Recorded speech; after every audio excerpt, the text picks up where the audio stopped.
Movie పుష్పది role చాలా చాలా బాగుంది. పుష్ప తగ్గేదేలే, అమేజింగ్ మూవీ, పక్క అందరు చూడాలి. సినిమాలో ప్లస్ ఏంటి బ్రో? ప్లస్ అంటే ఫైట్ సీన్స్ చాలా బాగున్నాయి. క్లైమాక్స్ సీన్ అయితే చాలా డిఫరెంట్ ఉంది. నేనైతే ఎక్స్పెక్ట్ చేయలేదు అలా ఉంటుందని ఫైట్ సీన్. అంటే 3 గంటల 20 నిమిషాలు సినిమా ఉంది, కొద్దిగా లాగా అనిపిస్తుంది కొంతమంది అంటారు. వాళ్ళకి ఏం చెప్తారు? లేదు ఏం అనిపించలేదు. 4 సాంగ్స్ ఉన్నాయి, 4 సాంగ్స్ కి అయిపోతుంది టైం అంతా. ఫైట్ సీన్స్ చాలా ఉన్నాయి, ఇంకా స్టోరీ కూడా ట్విస్టులు కూడా ఉన్నాయి. చాలా బాగుంది. అంటే national award winner Allu Arjun గారు అంతకు మించి 2 ఉందా యాక్టింగ్? ఎస్ చాలా బాగుంది యాక్టింగ్. నేను ఎక్స్పెక్ట్ చేయలేదు. యాక్టింగ్ అయితే సూపర్, ఎక్సలెంట్. స్క్రీన్ పైన ఏ సాంగ్ బాగా ఎంగేజింగ్ గా ఉంది? స్క్రీన్ పైన ఫస్ట్ అన్ని సాంగ్స్ ఎంగేజింగ్ గానే ఉన్నాయి. నేను అన్ని ఎంగేజింగ్ ఉండవు అనుకున్నా, కానీ అన్ని చాలా నచ్చినాయి. నాకు ఎంజాయ్ చేసాను. కిసిక్ సాంగ్ ఆఫ్ కోర్స్ చాలా బాగుంది. అది మొత్తం వైబ్ అది. అంటే కొంతమంది నెగిటివ్ చేస్తున్నారు కదా సినిమా లాగా ఉందని, దానికి ఏమంటారు? లేదు నేనైతే ఎంజాయ్ చేస్తాను.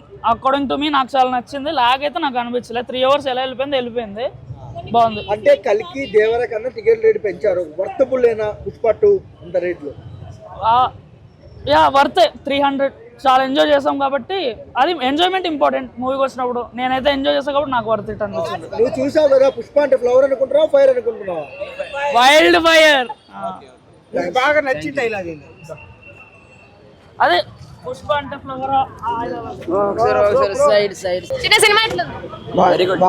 Cinema block buster. ఏం నచ్చింది తమ్ముడు? ఏం నచ్చింది? ఆ జాతర సీన్స్, డాన్స్ అన్ని, సాంగ్ లాస్ట్ లో ఫైట్ సీన్ ఉంటది. అది క్రేజీ మూవీ ఇది. సినిమాలో ప్లస్ ఏంటి?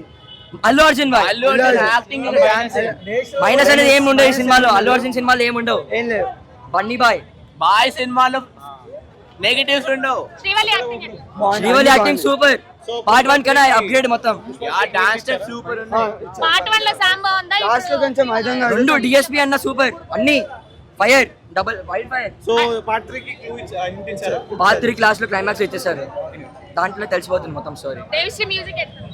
Songs music all time go time. Background music ఏముంది? సో ఎక్కడో లాగ్ ఉంది అంటారు కదా, దాని గురించి? లాగ్ అనేది ఎవరైతే లాగ్ అంటారో వాళ్ళందరూ మెగా ఫ్యామిలీ.